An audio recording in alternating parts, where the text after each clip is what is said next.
Okay, so what is electronegativity? Electronegativity is the ability of an atom to attract shared electron pair towards itself in a chemical compound.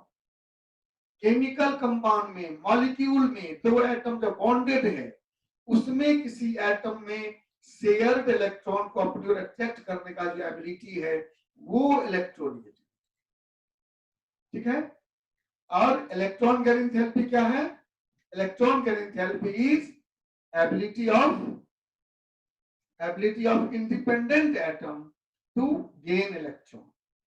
दोनों electron को attracting ability है, लेकिन electron gaining therapy independent atom का है और electronegativity shared atom.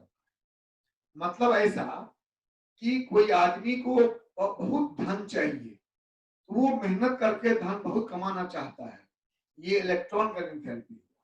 और कोई साझे का बिजनेस करता है, उसका बेईमानी कर लेना चाहता है, अपने अधिक ले लेना चाहता है, वो इलेक्ट्रोनेगेटिविटी।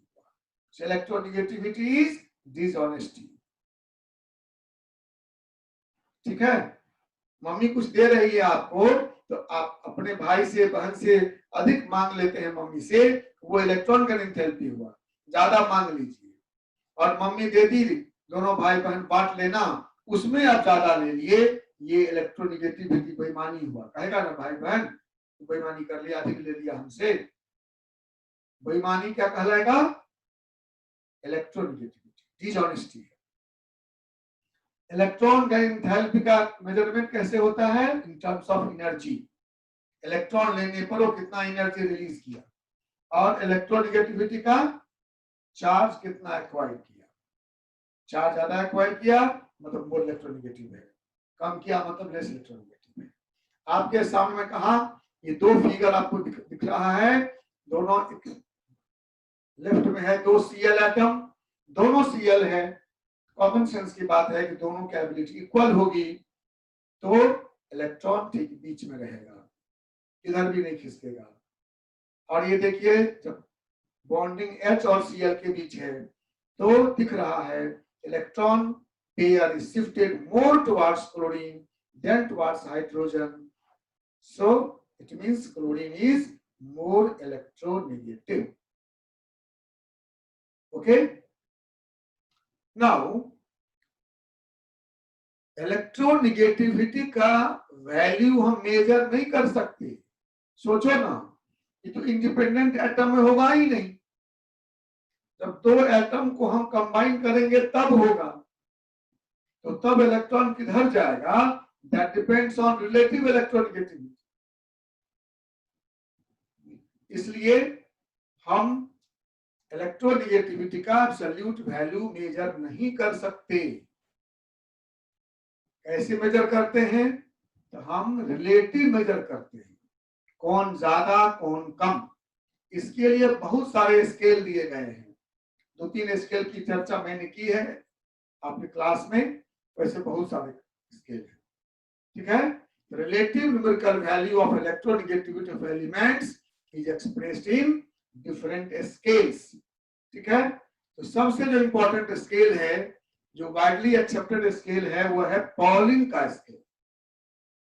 पॉलिंग का स्केल ये आपको दिख रहा है, सो काई पढ़ते हम लोग, रहता है एक्स जैसा, सो काई पढ़ते हैं, chi A minus chi B equal to electron volt power minus half root under ED AB minus ED AA plus ED BB by 2। ये क्या है? ये ED ये सब देखिए, और उसके नीचे है मुल्लिकन का स्केल। मुल्लिकन ने कहा कि इलेक्ट्रोनेगेटिविटी, आयनाइजेशन एंथैल्पी और इलेक्ट्रॉन एफिनिटी का एवरेज है, तो का equal to EI plus EA by 2। EI है आयनाइजेशन एंथैल्पी, ये है इलेक्ट्रॉन एफिनिटी 2 तो आप जानते हैं। और तीसरा है अल्रेड-रॉको स्केल। अल्रेड-रॉको ने निकाला का equal to 3590 Z effective by R covalent square minus 0.744। अब इस सभी टर्म का मीनिंग आप जानते हो और नहीं जानते हो तो अभी जान जाओ। काई कहते हैं हम लोग इलेक्ट्रोनिगेटिविटी। काई मतलब इलेक्ट्रोनिगेटिविटी ऑफ एटम ए। हम ए बी को मान लिए हैं, तो काई बी क्या होगा? Chi B is electronegativity of atom B. हम दो एटम के बीच इलेक्ट्रोनिगेटिविटी का डिफरेंस निकालना चाहते हैं, ठीक है?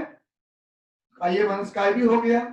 और ईबी को बोलते हैं dissociation enthalpy, bond dissociation enthalpy.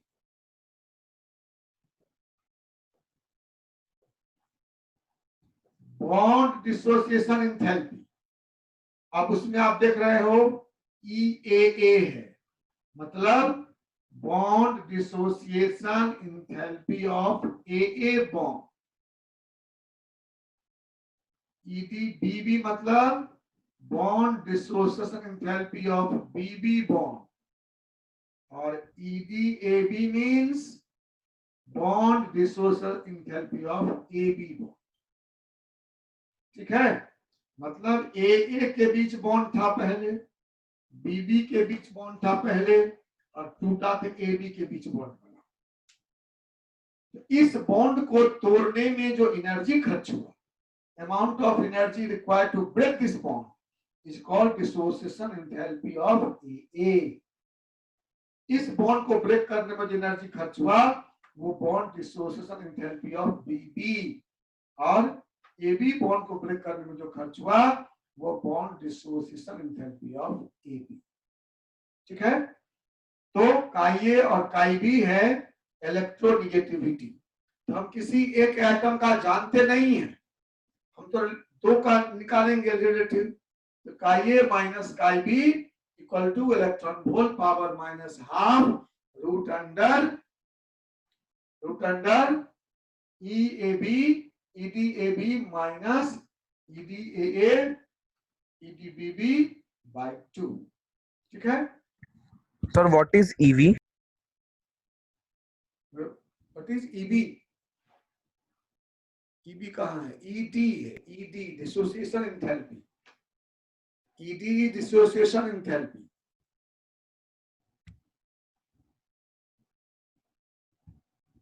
Okay,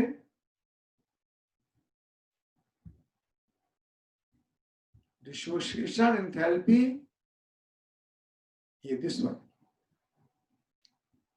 और E भी कर रहे हो, E भी is electron volt, because bond dissociation enthalpy in those days were expressed in terms of electron volt. So EV is electron volt. Electronegativity को हम express करते हैं न्यूमेरिकल वैल्यू में, और ये जो डाटा आएगा वो इलेक्ट्रॉन वोल्ट में आएगा।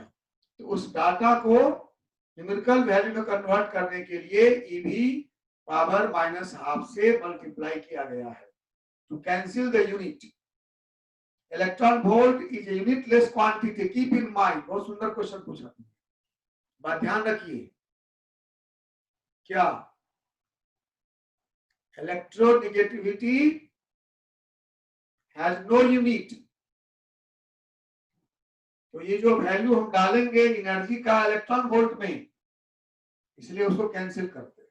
EV is electron volt. Okay okay, so chi is electronegativity, sorry, electronegativity of atom A, chi B is electronegativity to atom B, EV is called electron volt, unit of energy, EDAB is dissociation enthalpy of AB, EDAA dissociation enthalpy of AA bond, EDBB dissociation enthalpy BB bond, and to this is average. ये था Pauling scale. So Pauling scale is based on bond dissociation enthalpy. ये reasoning में जरूरत पड़ेगा। Calculation of electronegativity in Pauling scale is based on bond dissociation enthalpy. one more important point. The magnitude of bond enthalpy and bond dissociation enthalpy is same. So in place of bond enthalpy, we may take bond dissociation enthalpy also. Bond enthalpy के place पर हम bond dissociation enthalpy भी ले सकते हैं, ठीक है। तो कहीं अगर बॉन्ड एंथैल्पी लिखा हो that is also correct. Second is Mulliken Jaffe scale. In this scale this chi is electronegativity, ei ionization enthalpy, and this ea is electron affinity and 2. but keep in mind आजकल जब polling scale को सब लोगों ने मान लिया तो इन्होंने भी मुल्लिकन ने भी अपने इस फार्मूला को रिवाइज कर दिया है। Now En equal to IE plus EA by 5.6, 2.8 से डिवाइड कर दिया है to make the value in tune with Pauling scale, ठीक है। तो मुल्लिकन का ओल्ड फॉर्मूला है I प्लस EA बाई 2 और new formula I plus EA by 5.6। और अल्रेट रोको का जो स्केल है उसमें काई जानते हैं, काई क्या हुआ, काई क्या हुआ, electronegativity Z effective, effective nuclear charge, इसको हमने जेड स्टार लिखा था, Z star equal to Z minus S लिखे थे ना, दैट इज जेड इफेक्टिव। और नीचे है आर कोवेलेंट मतलब बॉन्ड लेंथ, दो एटम के न्यूक्लियस के बीच का distance, internuclear distance, and this is number 0.744। Again this number was added to make the value in tune with Pauling scale. तो अब हम लोग पॉलिंग स्केल को, सारे स्केल पॉलिंग के स्केल को मान लिया है, इसलिए polling scale is widely accepted scale now for calculation of electronegativity.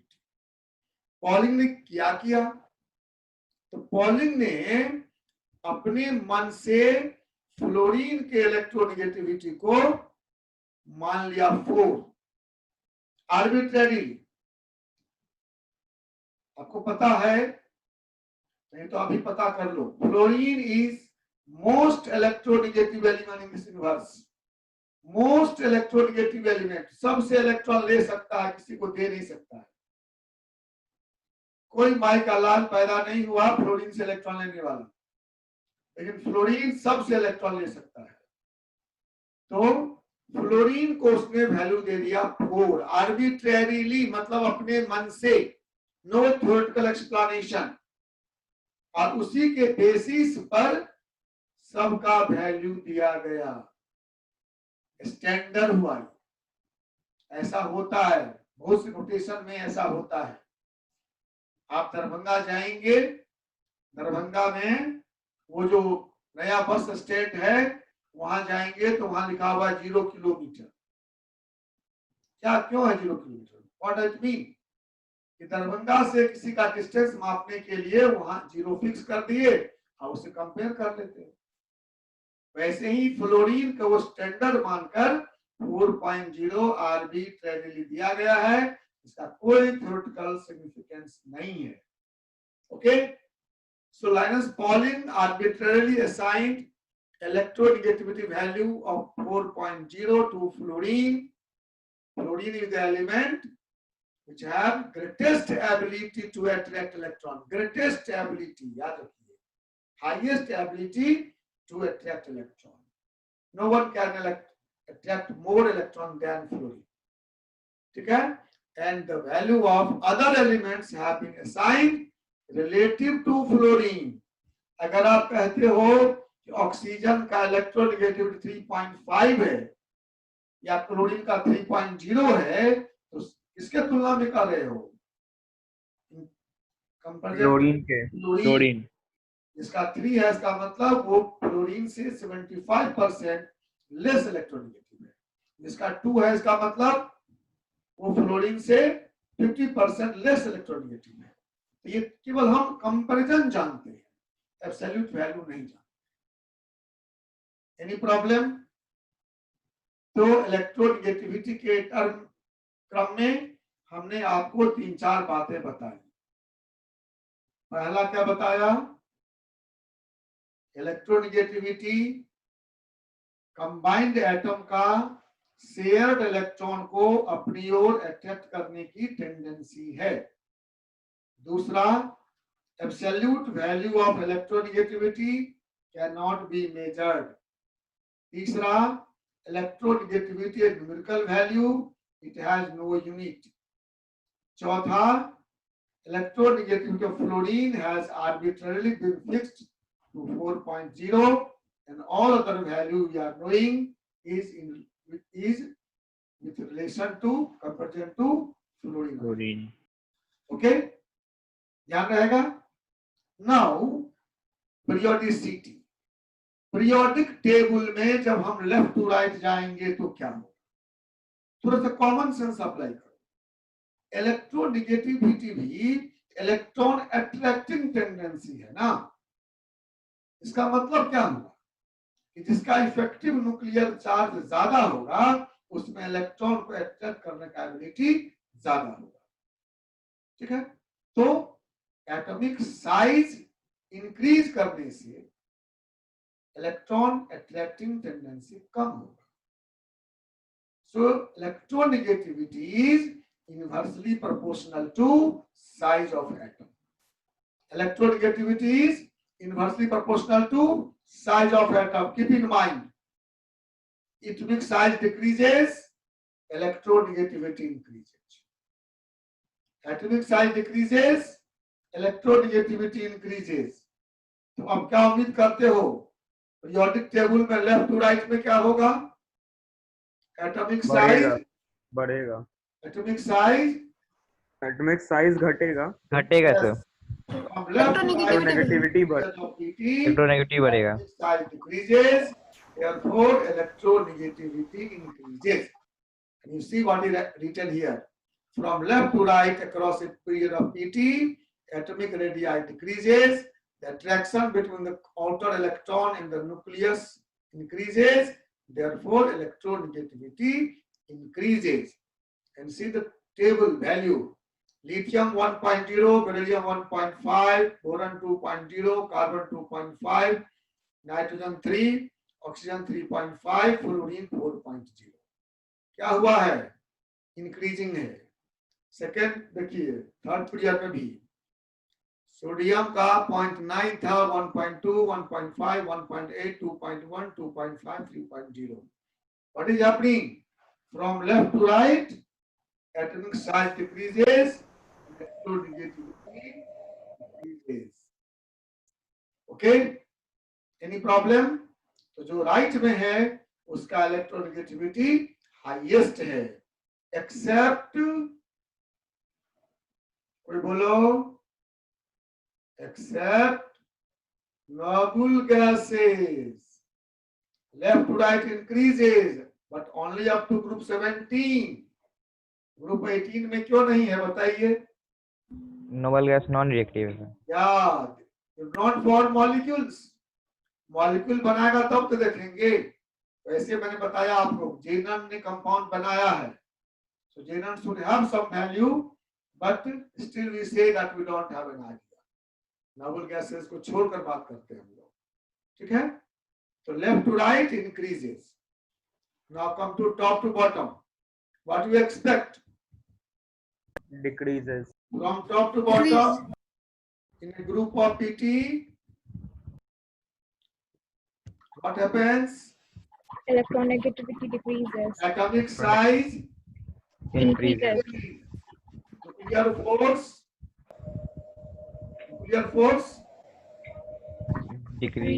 decreases.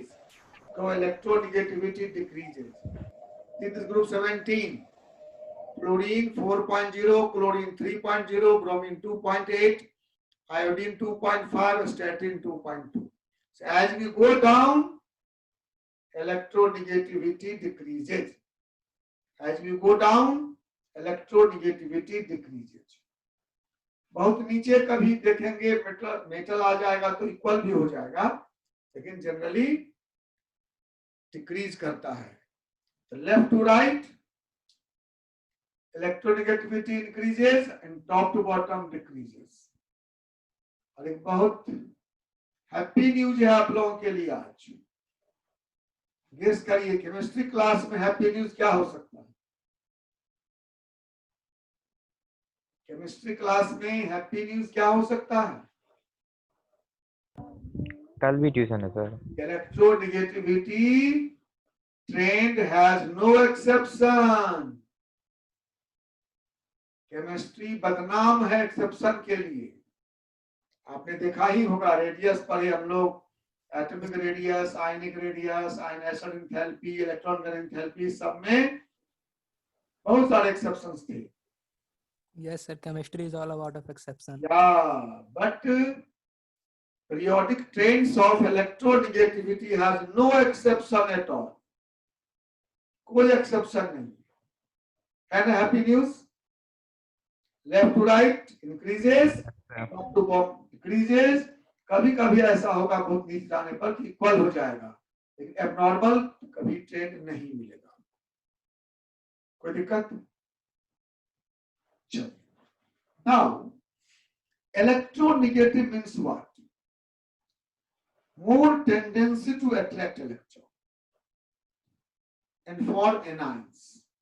So these are called non-metals.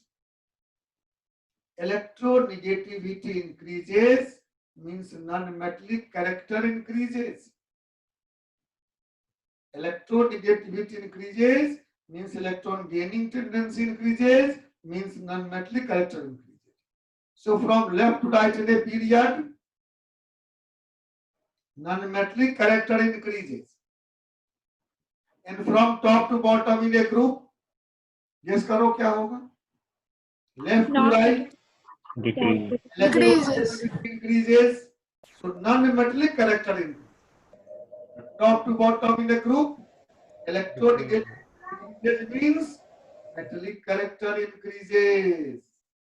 Metallic character increases. You will see, ऊपर से नीचे आते जाएंगे, मेटलिक कैरेक्टर बढ़ता जाएगा, नीचे वाला मेटल होगा। ठीक है? और लेफ्ट से राइट जाएंगे तो नॉन मेटलिक कैरेक्टर बढ़ता जाएगा। जो राइट में है वो नॉन मेटल है, जो लेफ्ट में है वो मेटल है। राइट में भी ऊपर नॉन मेटल है, नीचे मेटल है। Left to right non metallic character increases, top to bottom metallic character increases. ध्यान रहेगा, लेफ्ट राइट क्या होगा? नॉन मेटलिक कैरेक्टर इंक्रीज करेगा, इंक्रीजेस, और top to bottom metallic character increases. Character increases. Okay, ये देख लो टेबल में, ये टेबल तुम्हारे पास है, ये पूरा मेटल है, लेफ्ट वाला, ये बीच वाला सब मेटल है, इधर नॉन मेटल शुरू होता है राइट साइड में। इसमें भी जो नीचे देखते हैं थैलियम, ये लेड, ये बिस्मथ, ये सब मेटल है। ये पोलोनियम, ये नीचे वाला मेटल है सब। ऊपर carbon non metal, silicon non metal, germanium metal white, tin और lead metal. As we go from top to bottom metallic character increases. तो जो मेटल है ही उसका तो मेटलिक कैरेक्टर ही बढ़ रहा है। आज इसमें नॉन मेटल है उसमें भी जैसे ऊपर से नीचे आएंगे मेटलिक कैरेक्टर बढ़ता जाएगा। ठीक है? कोई दिक्कत? जिस ग्रुप में मेटल है उसमें मेटल का अपना ही कैरेक्टर बढ़ेगा, और जिस ग्रुप में नॉन मेटल है उसमें नॉन मेटल से नीचे आते आते मेटल हो जाएगा। तो अब समरी करो कि from left to right in a period of periodic table atomic radius decreases. Ionization potential means ionization enthalpy, electron gain enthalpy, electronegativity all increases. Left to right, radius decreases, IE, EG and EN increases. Left to right, atomic radius घटता है, ionization enthalpy, electron gain enthalpy, electronegativity तीनों बढ़ता है। and from top to bottom in a group atomic radius increases, ionization enthalpy, electron gain enthalpy, electronegativity all decreases. ठीक है, जिसमें electronegativity में कोई एक्सेप्शन नहीं है, बाकी सब में कुछ कुछ एक्सेप्शंस हैं जो आपको ध्यान रखना है. This is all about electronegativity.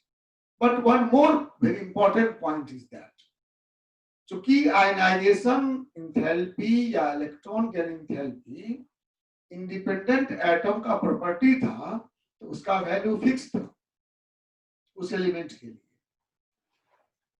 लेकिन इलेक्ट्रोनेगेटिविटी का वैल्यू इंडिपेंडेंट एटम का प्रॉपर्टी नहीं है, ये कंपाउंड टू कंपाउंड चेंज भी करता है. Electronegativity value changes from compound to compound. Keep in mind, electronegativity value for an element is not constant. Question आएगा ऑब्जेक्टिव में, इलेक्ट्रॉन गेन एंथैल्पी कांस्टेंट है, आयनाइजेशन एंथैल्पी कांस्टेंट है किसी element का, जो वैल्यू है वही है. Electronegativity of same atom may change in different compounds. समझ रहे हो बात? एक ही एटम का कार्बन है, अभी देखा आपने कार्बन 2.5 था, लेकिन किसी किसी कंपाउंड देखेंगे उसका वैल्यू बदल जाएगा. दो फैक्टर पर हम लोग भी ध्यान देंगे. एक फैक्टर है हाइब्रिडाइजेशन, शायद आपने नाम नहीं सुना हो. Hybridization is mixing of orbital. Orbital जब मिक्स होंगे, डिटेल हम लोग केमिकल बॉन्ड में पढ़ेंगे, उसमें है कि एस कैरेक्टर जितना ज्यादा होगा, हम पढ़े हैं कि एस ऑर्बिटल पर न्यूक्लियर फोर्स अधिक होता है. जिस मिक्सिंग में एस का कंट्रीब्यूशन अधिक होगा, उसको न्यूक्लियर फोर्स अधिक लगेगा, उसका इलेक्ट्रोनेगेटिविटी अधिक होगा. हाइब्रिड ऑर्बिटल में एस कैरेक्टर बढ़ने से न्यूक्लियर फोर्स बढ़ेगा, इलेक्ट्रोनेगेटिविटी बढ़ेगी. क्या बोला मैं? हाइब्रिड ऑर्बिटल में एस कैरेक्टर बढ़ने से न्यूक्लियर फोर्स बढ़ेगा और इलेक्ट्रोनेगेटिविटी अधिक होगी. दूसरा, वैलेंसी. अगर एक ही एलिमेंट डिफरेंट कंपाउंड में डिफरेंट वैलेंसी शो करता है, तो वैलेंसी बढ़ने से भी इलेक्ट्रोनेगेटिविटी बढ़ता है. हम आपको दिखाते हैं आगे. देखिए, electronegativity of an element is not constant. It varies with the element to which it is bound. Example देखो, कार्बन का ही एग्जांपल संयोग से दिया हुआ है. इसमें कार्बन के 3 कंपाउंड दिए हुए हैं. CH4 जानते होंगे, मीथेन कहते हैं इसको. CH2 double bond CH2 ethene कहते हैं. और सॉरी, ये CH ट्रिपल बॉन्ड CH है, मिस्टेक हो गया. CH ट्रिपल बॉन्ड CH, इसको इथाइन कहते हैं. इसमें ट्रिपल बॉन्ड होगा, ट्रिपल बॉन्ड, ये मिस्टेक है. आप आगे पढ़ेंगे कि CH4 में जो कार्बन है उसमें sp3 हाइब्रिडाइजेशन है. sp3 मतलब mixing of 1s and 3p orbital. कैसे हुआ अभी नहीं समझेंगे आप, कुछ दिन के बाद केमिकल बॉन्ड में पढ़ेंगे. अभी आप मेरी बात को मानिए. और इथीन में sp2 है, मतलब 1s और 2p. इथाइन में sp है, 1s और 1p का मिक्सिंग होता है. ध्यान दो, तो 1s और 3p का मिक्सिंग हुआ, तो उसमें s कितना परसेंट हुआ? एक s को 3p में मिला दिए तो उसमें s कितना परसेंट हुआ? 25%. 25%. Very good. s is 25%. एक s 2p को मिला है तो s कितना परसेंट हुआ? 33.3%. sp में 1s 1p है तो 50%. 50%. तो सोचो जैसे हम sp3 से sp की ओर जा रहे हैं, s कैरेक्टर क्या हुआ, इसका परसेंटेज इंक्रीज किया। इलेक्ट्रोनेगेटिविटी क्या होना चाहिए, इंक्रीज करना चाहिए। sp3 से ज्यादा sp2 में, sp2 से ज्यादा sp में। देखो ये टेबल दिया हुआ है तुम्हारे पास, sp3 में है 2.3, sp2 में है 2.6, sp में है 3.1, और जब कार्बन अकेला है तो उसका 2.5 है। क्या हुआ इसका मतलब, s कैरेक्टर बढ़ने से इलेक्ट्रोनेगेटिविटी बढ़ गया ना। तो जब हम लोग हाइब्रिडाइजेशन निकालना सीखेंगे तो देख लेंगे कि हाइब्रिडाइजेशन में s कैरेक्टर बढ़ने से सेम एटम का इलेक्ट्रोनेगेटिविटी बढ़ सकता है। क्लियर। दूसरा है वैलेंस, वैलेंसी से कहते हैं आप, आजकल उसको कहते हैं हम लोग ऑक्सीडेशन स्टेट। ऑक्सीडेशन स्टेट पूरा चैप्टर पढ़ना है हम लोगों को। अंतर ये है कि वैलेंसी में न्यूमेरिक होता है केवल नंबर, ऑक्सीडेशन स्टेट में माइनस प्लस होता है। किसी किसी बुक में हाई स्कूल में वैलेंसी को माइनस प्लस लिखता है, सोडियम का वैलेंसी +1 और क्लोरीन का -1, वो वैलेंसी नहीं है, वही है ऑक्सीडेशन स्टेट। ठीक है, वैलेंसी तो 1 हुआ नंबर, जो भी हो। Electronegativity also increases with increasing oxidation state of element, the valency of element। देखो NO2 में इनका वैलेंसी 4 है, +4 कहेंगे अगर चार्ज लेंगे तो। NO में +2 और NH3 में -3, इसलिए NO2 का में N का इलेक्ट्रोनेगेटिविटी ज्यादा होगा, NO में उससे कम, NH3 में सबसे कम। ऐसे देखो कार्बन में जो CO3 है, यहां भी कार्बन की वैलेंसी +4 है। वैलेंसी मतलब मैं बोलता हूं ऑक्सीडेशन स्टेट, इस कार्बन का इलेक्ट्रोनेगेटिविटी अधिक होगा। और इसी टाइप का क्वेश्चन आपसे पूछेगा ऑब्जेक्टिव में। तो हम ये दोनों को अधिक समझेंगे हम लोग जब केमिकल बॉन्ड पढ़ेंगे, निकालना तब सीखेंगे। अभी आप ये दो कंसेप्ट मन में रखिए। क्या सब, हाइब्रिड ऑर्बिटल में s कैरेक्टर बढ़ने से इलेक्ट्रोनेगेटिविटी बढ़ता है, और कंपाउंड में सेम एलिमेंट का ऑक्सीडेशन स्टेट बढ़ने से इलेक्ट्रोनेगेटिविटी बढ़ता है। केमिकल बॉन्ड में जाएंगे तो वहां हाइब्रिडाइजेशन सीखेंगे, उसके रिलेशन अलग से रिडॉक्स रिएक्शन है, उसमें ऑक्सीडेशन नंबर निकालना सीखेंगे, तब हम अधिक अधिक प्रैक्टिस करेंगे। इन कंसेप्ट अभी डेवलप करना है। क्या डेवलप करना है, हाइब्रिड ऑर्बिटल में s कैरेक्टर इंक्रीज करेगा तो इलेक्ट्रोनेगेटिविटी इंक्रीज करेगा, और किसी एक ही एलिमेंट कंपाउंड में ऑक्सीडेशन स्टेट इंक्रीज करेगा तो भी इलेक्ट्रोनेगेटिविटी इंक्रीज करेगा। ठीक है, नेक्स्ट टॉपिक पर हम पहुंचेंगे। अब अगला टॉपिक है हमारा वही valence and oxidation state. Valence मतलब वैलेंसी आप जानते हो, combining capacity of an element. ठीक है, जिसको आजकल मोर प्रिसाइजली हम कहते हैं ऑक्सीडेशन स्टेट। कैसे, आप एक बात ध्यान से सुनिए। सोडियम क्लोराइड, क्या पता है आपको, हम सोडियम क्लोराइड को NaCl क्यों लिखते हैं? सोडियम क्लोराइड को NaCl क्यों लिखते हैं? क्योंकि सोडियम की वैलेंसी 1, क्लोरीन की वैलेंसी 1 होती है, तो वैलेंसी कैंसिल हो गया तो NaCl हो गया। और जब हम सोडियम ऑक्साइड लिखेंगे तो सोडियम का वैलेंसी 1, ऑक्सीजन की 2, ऑक्सीजन का वैलेंसी 2, क्या लिखेंगे Na2O, Na2O लिखेंगे ना, ये वैलेंसी हुआ, Na का वैलेंसी 1, O का वैलेंसी 2।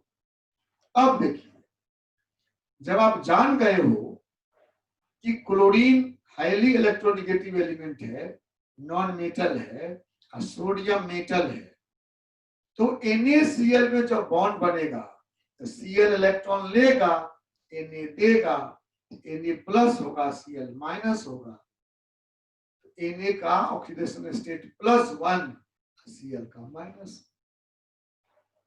ठीक है, तो जब हम साइन के साथ बोलते हैं तो ऑक्सीडेशन स्टेट है, और बिना साइन का बोलते हैं तो वैलेंसी। Na2 में क्या हो जाए, Na2O, Na2O, ये 2 और 1 तो वैलेंसी है। आज जब चार्ज बोलेंगे तो Na पर +1, O पर -2, Na पर +1, 2 Na है तो +1 गुने 2 +2, O पर -2। तो पहले वैलेंसी बोलते थे, उसी को आजकल ऑक्सीडेशन स्टेट बोलते हैं। अंतर समझे? Valency with sign is oxidation number. ठीक है, तो आप वैलेंसी कहो, ऑक्सीडेशन स्टेट कहो, सब लगभग एक ही बात है।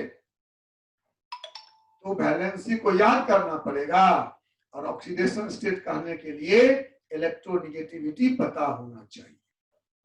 अब इसका ट्रेंड क्या है, सो देखिए इसका ट्रेंड क्या है।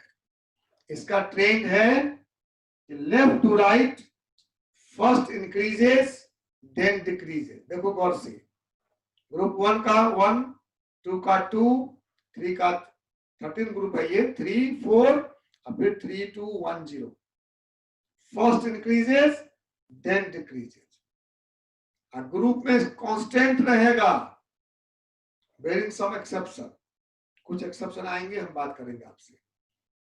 तो वैलेंसी क्या होता है पीरियड में, left to right first increases then decreases, और ग्रुप में ऑलमोस्ट रिमेन सेम। तो जानते हैं आप, एक ग्रुप में सेम कॉन्फ़िगरेशन है, ग्रुप 1 का जितना एलिमेंट है सबके आउटर मोस्ट ऑर्बिट में 1 इलेक्ट्रॉन है, सबकी वैलेंसी 1 होगी। ग्रुप 2 में सबके वैलेंस सेल में 2 इलेक्ट्रॉन है, सबकी वैलेंसी 2 होगी। ग्रुप 13 में सबके वैलेंस सेल में 3 इलेक्ट्रॉन है, उसकी वैलेंसी 3 होगी। कुछ एक्सेप्शन है आगे। ग्रुप 14 में सबके वैलेंस में 4 इलेक्ट्रॉन है, उसकी वैलेंसी भी 4 होगी। जब ग्रुप 15 में जाएंगे तो उसके पास 5 इलेक्ट्रॉन है, तो वो 5 इलेक्ट्रॉन देने से ज्यादा 3 लेना चाहेगा, तो उसकी वैलेंसी 3 हो जाएगी। ग्रुप 16 में 6 इलेक्ट्रॉन है, तो वो 2 लेना चाहेगा, उसकी वैलेंसी 2 हो जाएगी। ग्रुप 17 में 7 इलेक्ट्रॉन है, वह भी 1 लेना चाहेगा, उसकी वैलेंसी 1 हो जाएगी। तो देखिए लिखा हुआ है आपके टेबल में +1 +2 +3 +4, और उसके बाद -3 -2 -1 0। 18 है, नबुल गैस है, बॉन्ड नहीं बनाता है, एक्सेप्शन है जो ना बनाता है, लेकिन जनरल ये बोलते हैं हम लोग। Valency first increases then decreases. इन ग्रुप में almost remain same, bearing some exceptions, जिसकी बात हम करेंगे आगे, एक्सेप्शन की बात भी करेंगे, लेकिन नॉर्मली सेम रहना चाहिए। ये जो बीच वाला है डी ब्लॉक एलिमेंट, याद करिए जब हम क्लासिफिकेशन पढ़ रहे थे क्या बताए थे आपको, ये है वेरिएबल वैलेंसी। डी ब्लॉक का वैलेंसी फिक्स नहीं है, कंपाउंड टू कंपाउंड चेंज करता है। उसका विस्तार से हम लोग जब डी ब्लॉक पढ़ेंगे क्लास 12 में तब पढ़ेंगे, फिक्स नहीं है। नीचे जो लेंथेनॉइड एक्टिनॉइड है उसमें लेंथेनॉइड का भी मैक्सिमम का +3 है, उसका +2 +4 भी होता है, मैक्सिमम का +3 है। लेकिन एक्टिनॉइड में हाफ, जो फर्स्ट हाफ है उसमें वैलेंसी वेरिएबल होती है। ये सब लाइन को घर पे नोट कर लेना, कभी नहीं कर पाए तो। क्या sir? Elements of D block show variable valency from +2 to +7. +2 to +7. First half में first increases then decreases. Lanthanoids में mostly +3, sometimes 2 and 4 also.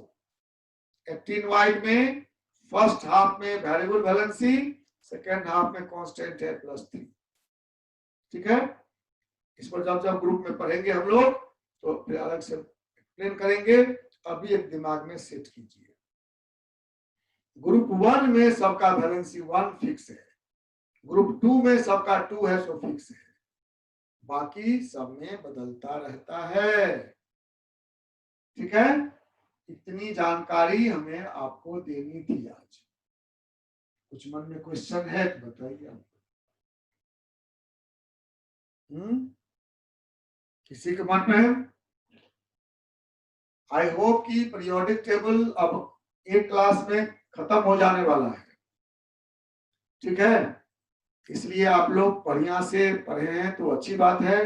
नहीं पढ़े हैं तो आई रिक्वेस्ट खूब सुंदर से पढ़ो. टेबल को दम पूरा टेबल याद नहीं करना है. टेबल को, इन टेबल का हर वेरिएशन डाटा का तुम्हारे पास होना चाहिए. एकदम मदद कर लो और देखोगे तुम कितना आगे बढ़ जाओगे. बहुत एटॉमिक स्ट्रक्चर, पीरियोडिक टेबल और केमिकल बॉन्डिंग का जो मास्टरी कर लिया वो किसी भी एग्जाम में कभी पीछे नहीं रहेगा. कभी पीछे नहीं रहेगा. और इसको फिर हम लोग जब जाएंगे दोबारा ग्रुप वाइज एलिमेंट को पढ़ेंगे, वहां पे रिवाइज करेंगे, कुछ और एक्सेप्शंस पढ़ेंगे और आपको इनऑर्गेनिक केमिस्ट्री का एक साउंड बेस तैयार हो जाएगा. इनऑर्गेनिक केमिस्ट्री ही आपको रैंक दिलाएगा किसी भी कंपटीशन. ठीक है? तो हमारा आप शायद फील कर रहे होंगे कि हम लगातार अपने क्लास की विजिबिलिटी को अच्छा कर रहे हैं. अब आपको लिखने में दिक्कत नहीं हो रही होगी? नहीं हो रही है? No sir. मैं ट्राई कर रहा हूँ कि बढ़िया से बढ़िया कैसे आपको पहुंचे और ज्यादा मटेरियल भी आपको मिले, सही मिले. मेन पॉइंट ये है कि सही मिले. जो आप पढ़ रहे हैं वो करेक्ट है कि नहीं. बहुत सा जो पढ़ाई हो रही है उसमें मिस इन्फॉर्मेशन भी हो रहा है. इसलिए बढ़िया से पढ़ो और वीडियो को घर में फिर से पढ़ना. फिर कोई कमेंट हो तो लिखना उसमें और अपने दोस्तों को शेयर करो, फॉरवर्ड करो. ठीक है? Any question? No question. Good. Thank you. Thank you sir. Thank you, sir. Thank you, sir. Thank you, sir. Thank you.